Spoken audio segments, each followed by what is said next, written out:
अभी लिपुलेख का विवाद भी आया है, लेकिन मुझको लगता है कि सरकार ने बिना भारत और चीन के साथ संवाद किए बिना ही जिस ढंग से सम्माननीय राष्ट्रपति महोदय के मुख से ये नया नक्शा निकालने की बात की है, उन्होंने हमारी विदेश नीति, उनकी क्षमता के ऊपर प्रश्न उठाया है। एक तरफ राष्ट्रपति महोदय कहती हैं कि लिपुलेख और काला लिम्पियाधुरा को प्रवेश करके और नक्शा बनाया जाएगा, दूसरी तरफ परराष्ट्र मंत्री कहते हैं कि संविधान ही बाधक है। सभामुख महोदय, विदेश नीति जुआ नहीं है, गैम्बलिङ नहीं है। अब संशोधनकर्ता मान्य श्री सरिता गिरीलाई आफ्नो संशोधन पेश गर्दै छलफलमा भाग लिन समय दिन्छु। समय 7 मिनट। सम्माननीय सभामुख महोदय, सबसे पहले मैं कल कोरोना पीड़ित महिला सावित्री, जो कि अभी तुरंत जिसने अपने एक बच्चे को जन्म दिया था, लेकिन संतान का सुख भोगे बिना मृत्यु उसकी हुई, मैं उसके प्रति इस देश की हर एक माताओं की तरफ से हार्दिक श्रद्धांजलि व्यक्त करती हूँ। मैं इसी साथ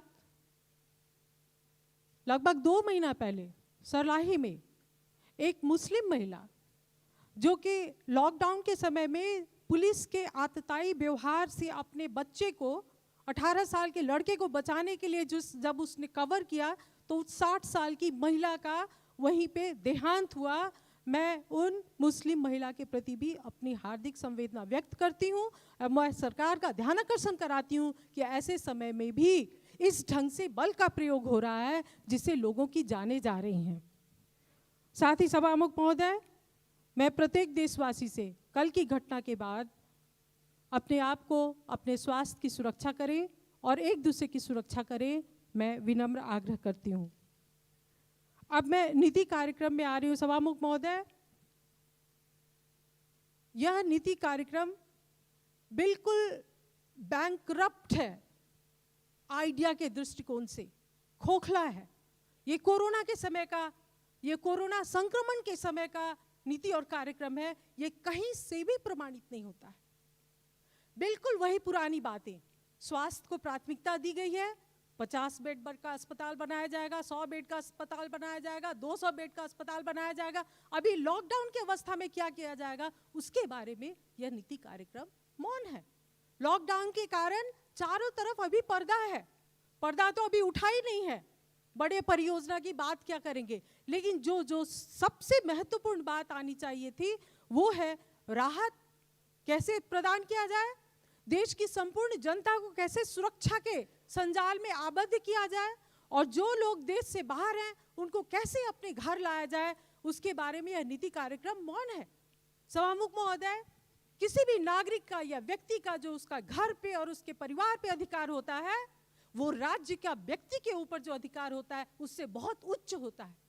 इसलिए राज्य व्यक्ति के घर और परिवार के साथ रहने के अधिकार का हनन नहीं कर सकती है। लोग घर आएंगे, बीमार होंगे, इलाज होगा या नहीं होगा, मृत्यु प्राप्त करेंगे या नहीं करेंगे, वो दूसरी बातें हैं। सबसे पहले जितने भी देश विदेश में जो लोग हैं अपने घर और परिवार जाना चाहते हैं, उनको घर परिवार पहुंचाने की व्यवस्था सरकार तत्काल करे।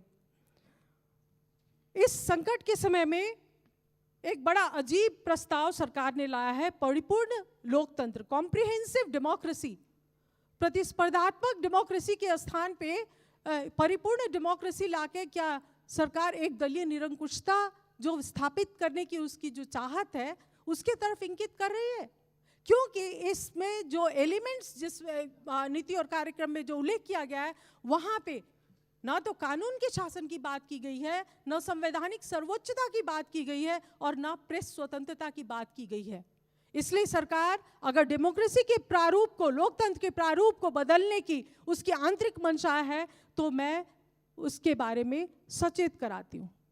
सभामुख महोदय, निर्मला पंत के उस 13 साल की बच्ची के बलात्कार और हत्या के बाद अभी का जो लेटेस्ट जो है अध्यादेश कांड और उसके पहले का मेडिकल इक्विपमेंट खरीदने के समय में जो भ्रष्टाचार का कांड हुआ है, मैं सोच रही हूं कि इन 2 वर्षों के आधार पे, 3 वर्षों के आधार पे हम लोग सरकार को कैसे याद करेंगे।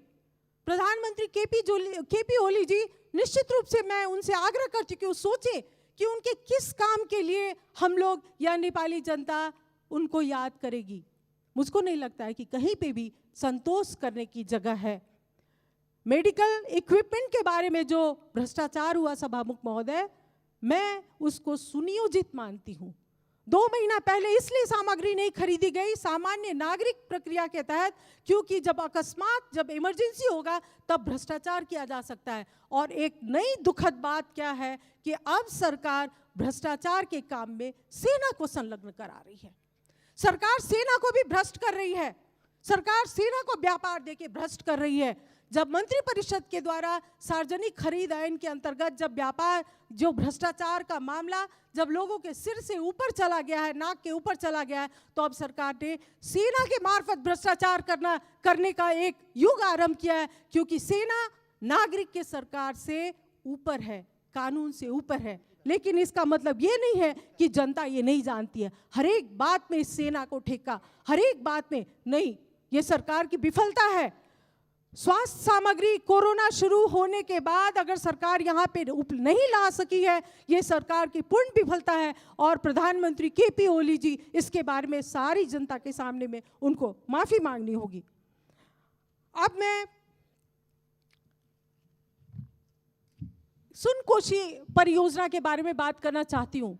सभामुख महोदय, 2046 साल के बाद निरंतर सुनकोशी कमला डाइवर्सन के प्रोजेक्ट की बात आई है, लेकिन अब सुनकोशी मरीन ड्राइव लाया जा रहा है, बहुउद्देशीय प्रोजेक्ट लाया जा रहा है। प्रदेश नंबर 2 को सिंचाई की आवश्यकता है, बिजली से भी ज्यादा सिंचाई की आवश्यकता है। सरकार बिजली बनाएगी, वो बेचेगी, लेकिन जनता को पानी चाहिए। इसलिए ये सुनकोशी मरीन ड्राइव को हटाकर सुनकोशी कमला सिंचाई परियोजना लाया जाए। मैं निजगढ़ की बात कर रही हूँ सभामुख महोदय, क्या सरकार को पता नहीं है कि निजगढ़ के मामले में सर्वोच्च अदालत में मुद्दा चल रहा है? जब कोई मुद्दा विचाराधीन है तो उसको इस संसद में उठाने की हिम्मत कैसे सरकार ने की? क्या सरकार ने सर्वोच्च अदालत को ललकारा है या फिर सर्वोच्च अदालत को दबाव में डाला है? साथ ही सभामुख महोदय, बहुत सारी बातें, लेकिन सत्य निरूपण तथा मेल मिलाप आयोग, जिसके कारण आज भी शांति प्रक्रिया अधूरी है और लोग अटके हुए हैं। बेपत्ता व्यक्ति के संबंध में जो विधेयक है वह कानून का रूप नहीं ले पाया है, जिसके कारण शांति प्रक्रिया अधूरी है। शांति प्रक्रिया सरकार कब पूरी करेगी? उस बात को क्यों छोड़ा गया है? क्या यह विपक्षी दल के दमन के लिए किया गया है या पार्टी के आंतरिक लोगों को एक छड़ी दिखा के और नियंत्रण में रखने के लिए इस बात को छोड़ा गया है? इसके बारे में मैं ध्यानाकर्षण कराती हूँ। अभी लिपुलेख का विवाद भी आया है, लेकिन मुझको लगता है कि सरकार ने बिना भारत और चीन के साथ संवाद किए बिना ही जिस ढंग से सम्माननीय राष्ट्रपति महोदय के मुख से ये नया नक्शा निकालने की बात की है, उन्होंने हमारी विदेश नीति, उनकी क्षमता के ऊपर प्रश्न उठाया है। एक तरफ राष्ट्रपति महोदय कहती हैं कि लिपुलेख और लिम्पियाधुरा को प्रवेश करके और नक्शा बनाया जाएगा, दूसरी तरफ परराष्ट्र मंत्री कहते हैं कि संविधान ही बाधक है। सभामुख महोदय, विदेश नीति जुआ नहीं है, गैम्बलिंग नहीं है। वहां पर आप अपने 2 छिमेकी देशों के साथ बात कर रहे हैं। इसी